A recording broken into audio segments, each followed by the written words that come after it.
Halo, assalamualaikum. Ketemu lagi di channel Kiki Sofiana Katili. Hari ini aku mau menginfokan beberapa info yang mungkin penting ya untuk kamu semua. Hari ini seharian capek deh ngurusin masang kipas angin yang di atas. Suamiku sih yang masang, cuma kan efeknya ke aku juga. Gini loh guys, kalau kita punya cicilan yang harus dibayar, kalau telat itu kena denda. Apapun itu ya cicilannya, pembayaran apapun itu cicilannya. Tapi yang kalau telat itu kena denda. Sebaiknya itu kita bayar ke tempat yang mengeluarkan barang yang kita cicil itu ya, whatever, mau itu motor, mobil, mau apa itu gitu. Kalau misalnya dia punya kantor di mana, mungkin pasti ada deh yang terdekat di situ, kita cari aja. Lebih baik kita bayar di kantornya berurusan dengan yang mengeluarkan barang itu. Soalnya ya kadang-kadang pengalaman aku sih, aku kan waktu itu ya bukan waktu itu sih, bulan-bulan ini gitu ya, yang terakhir aku tuh karena aku males bayarnya itu, jadi di minimarket ya yang terdekat dari aku, paling sekitar sekilo gitu. Untuk bayar cicilan itu selalu ke minimarket. Nah itu tuh berlangsung waktu itu sekitar hampir ya 1,5 tahun lah. 1,5 tahun itu aku bayar di minimarket tersebut karena sebenarnya juga kantornya itu deket juga, paling juga 3 kilo 4 kilo gitu. Pakai kendaraan pakai motor juga cepat gitu. Cuma karena kan iklannya atau informasi yang didapat itu kan bisa dibayar di minimarket tersebut gitu, whatever lah minimarketnya. Jadi aku enak aja gitu bayar di minimarket itu. Nah udah gitu aku tuh karena tahu tanggalnya, tahu tanggal telatnya gitu. Misalnya aku bayar tuh tanggal 10, tiba-tiba aku tanggal 11 bayarnya, terus bulan depan tanggal 12 gitu. Nah waktu bayar di minimarket itu nggak pernah diinfokan kalau kita telat gitu harus ada denda yang harus kita bayar. Kalau tidak dibayar akan seperti ini gitu. Itu nggak pernah diinfokan, mungkin karena di minimarket itu bukan haknya mungkin ya, nggak dibayar juga sama yang ngeluarin barangnya itu. Jadi dia bayar ya bayar sesuai dengan cicilan, misalnya 300 ya udah 300 per bulan gitu. Paling banter juga ini cicilannya keempat ya, ini cicilan yang kelima ya gitu. Paling infonya seperti itu. Pun dari kantornya yang mengeluarkan barang itu juga nggak ada info loh. Infonya ibu tanggal sekian ini ya jatuh temponya gitu. Tapi nggak pernah ngasih tahu kalau telat bayar itu akan didenda. Dari salesnya pernah didenda sehari 3.000, tok itu infonya. Ternyata setelah aku alamin ya, itu info yang denda yang sehari 2 hari itu ternyata terus bertambah sampai akhirnya aku tuh waktu itu ada kesempatan gitu deket, mungkin waktu itu lagi ngeluyur di mall yang deket kantornya itu, sekalian bayar gitu. Ternyata aku itu bayar sebulan itu ada yang telat 40 hari, ada yang telat 50 hari, ada yang telat 35 hari. Protes dong, gimana nggak protes? Orang sebulan aja 30 hari. Nah ini telatnya 50 hari, 40 hari. Terus aku tanya, kok bisa gini sih telatnya? Bisa sampai 50 hari, itu sistem. Katanya itu udah dari sistemnya. Nah kita aja selingukan dikasih info telat 50 hari, ada tuh struknya. Saya dapat kayak gitu. Itu yang waktu itu telat sampai 1,5 tahun saya bayar di minimarket itu ya, ternyata di totali itu udah mencapai 2.500.000 tuh telatnya, yang telat 5 hari, telat 6 hari, telat 60 hari gitu. Itu yang benar-benar sangat merugikan kita ya, customernya ya, kalau nggak diinfokan gitu. Harusnya kan diinfokan dari awal, jangan oh ini bisa bayar di sini di minimarket ini, atau oh ini bisa bayar di seluruh minimarket ini gitu. Cuma itu doang kan yang diinfokan, yang aku iniin sih, yang aku pengalaman aku gitu.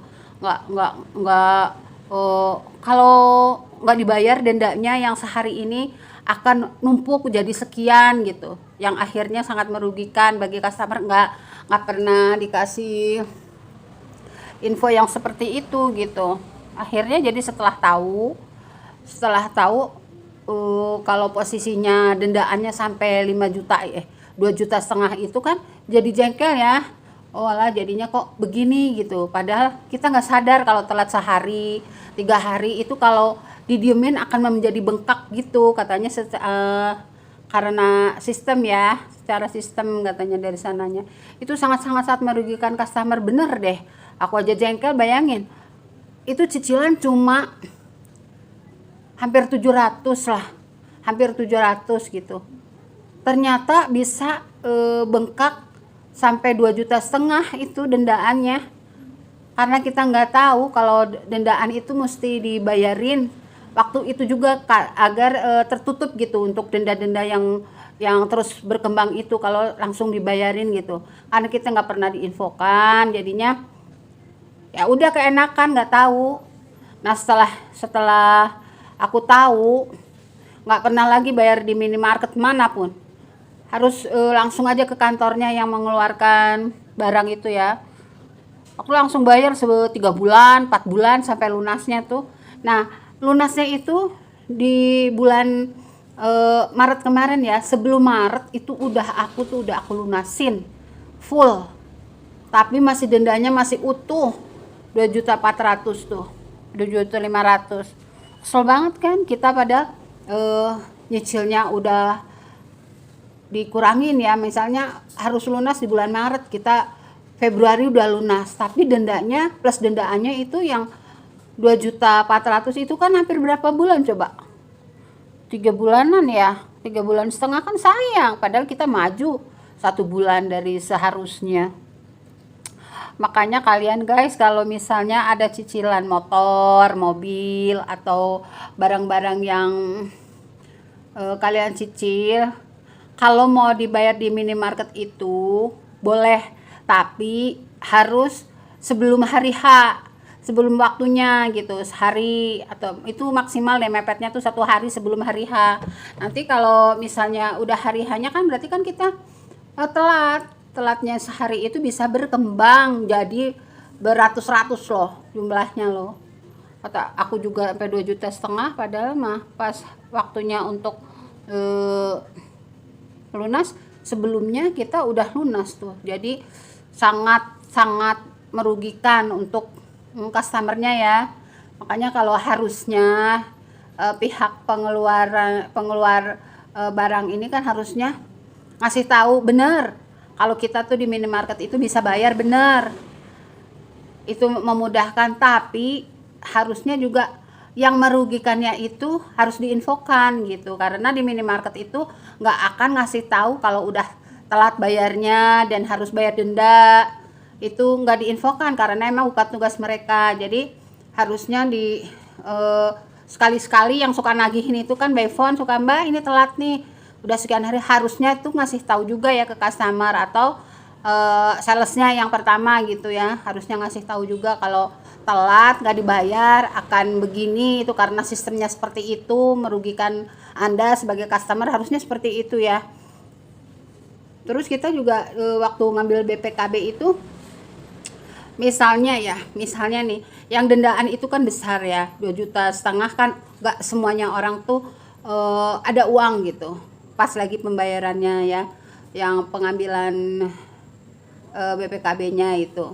Untuk pokoknya ada, tapi untuk dendanya mungkin karena mangkel atau karena gimana itu nggak menyiapkan untuk uang untuk itu. Mungkin sambil cari informasi ya, bisa dicicil nggak gitu yang dendaannya itu pun ternyata kalau kita misalnya mau dititipin dulu, mau dicicil itu plus 50.000, jadinya yang bunga itu bertambah lagi. Yang misalnya yang 2,5 juta itu bakalan jadi 2,5 juta 50, tambahin 50.000, jadi 5,5, 2 juta 5,5. Nanti bulan depannya tambah lagi 50.000 lagi, jadi terus berkembang itu si bunga itu, yang ngeselin banget. Makanya kalau misalnya mau bayar di minimarket itu tanyain, atau kita harus sadar diri ya, 50.000 itu untuk sehari 3.000 sih kalau aku sih. Makanya karena sesudah kejadian baru tahu, baru diinfokan dari CS yang di kantor itu gitu. Jadi untuk yang belum tahu, kalau nyicilnya sudah mundur-mundur dari harinya, itu siapin dendanya aja, atau langsung ke kantornya, dendaannya hari ini berapa, nah itu bayar deh. Kalau enggak langsung berkembang terus, dendanya sangat merugikan. Nah gitu dulu ya guys, kayaknya infonya ini sangat penting sih kalau bagi aku sih ya. 2.500.000 kan lumayan gitu, lagi susah duit gini. Oke guys, segitu dulu ya. Assalamualaikum, jumpa lagi di video yang akan datang. Oke, bye.